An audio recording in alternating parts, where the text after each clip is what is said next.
गजब का राजनीतिक संतुलन बैठाया है मोदी भाई ने, मानना पड़ जाएगा।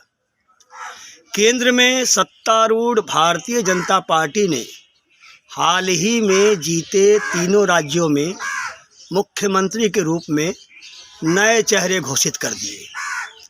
मंगलवार को रक्षा मंत्री राजनाथ सिंह और पूर्व मुख्यमंत्री वसुंधरा राजे की उपस्थिति में राजस्थान के मुख्यमंत्री के तौर पर भजनलाल शर्मा का नाम घोषित कर दिया। यह नाम भी चौंकाने वाला रहा, ठीक वैसे ही जैसे मध्य प्रदेश और छत्तीसगढ़ के लिए नए मुख्यमंत्री के नाम चौंकाने वाले थे।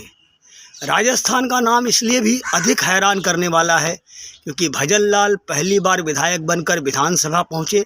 हालांकि भजनलाल भाजपा के प्रदेश महासचिव है। भरतपुर के रहने वाले भजनलाल ने जयपुर की सांगानेर सीट से चुनाव जीता है। भाजपा ने तीनों राज्यों में स्पष्ट बहुमत हासिल किया। उसके बावजूद मुख्यमंत्री पद के दावेदार सभी दिग्गजों को किनारे लगाकर नए चेहरे को कुर्सी सौंप दी गई। आखिर पार्टी इतना जोखिम क्यों ले रही है? क्या इससे दिग्गज नाराज नहीं हो जाएंगे? क्या नए लोग दिग्गजों को संभाल पाएंगे? इन सवालों के जवाब में कई तर्क दिए जा सकते हैं।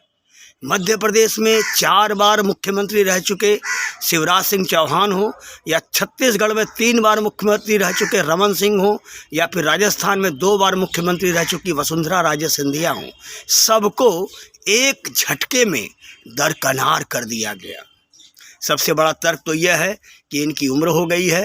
हालांकि वास्तविक कारण यह है कि तीनों राज्यों में भाजपा अपनी अगली पीढ़ी को ही आगे लाना चाहती थी और इन दिग्गजों को पुनः पद सौंपकर वहां पार्टी से भी बड़ा नहीं बनना देना चाहती थी।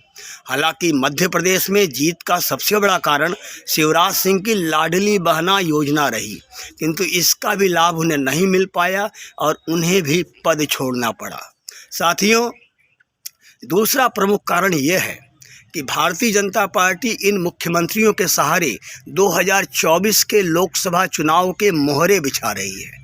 सबसे पहले बिरसा मुंडा की प्रशंसा करके, आदिवासियों के नाम पर योजनाएं शुरू करके भारतीय जनता पार्टी ने छत्तीसगढ़ में शानदार जीत हासिल की।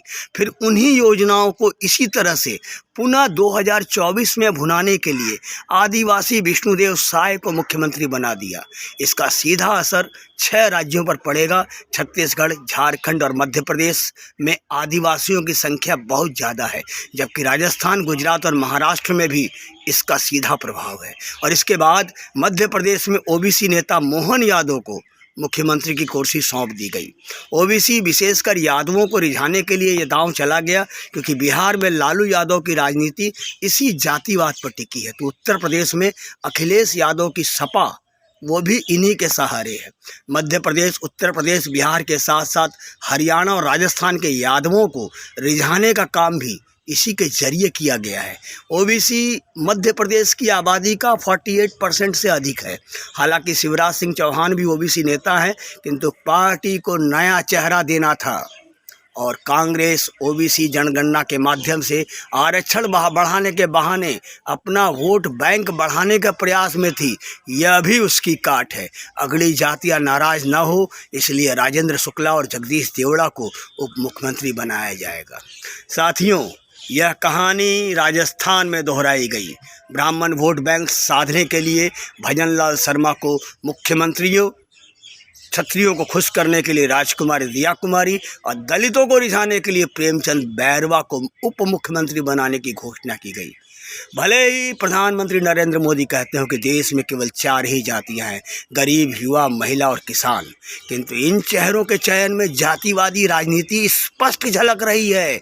और यह भी बात है कि मुख्यमंत्री के रूप में चुने गए तीनों नेता राष्ट्रीय स्वयंसेवक संघ के कार्यकर्ता हैं, किंतु भारतीय जनता पार्टी ने बिना चेहरा घोषित किए विधानसभा चुनाव जीत लिया और अब उनके सहारे 2024 की नैया पार लगाने की तैयारी भी कर ली। यह गजब का राजनीतिक संतुलन है और दूसरे दलों को भारतीय जनता पार्टी से सीखने की ज़रूरत है।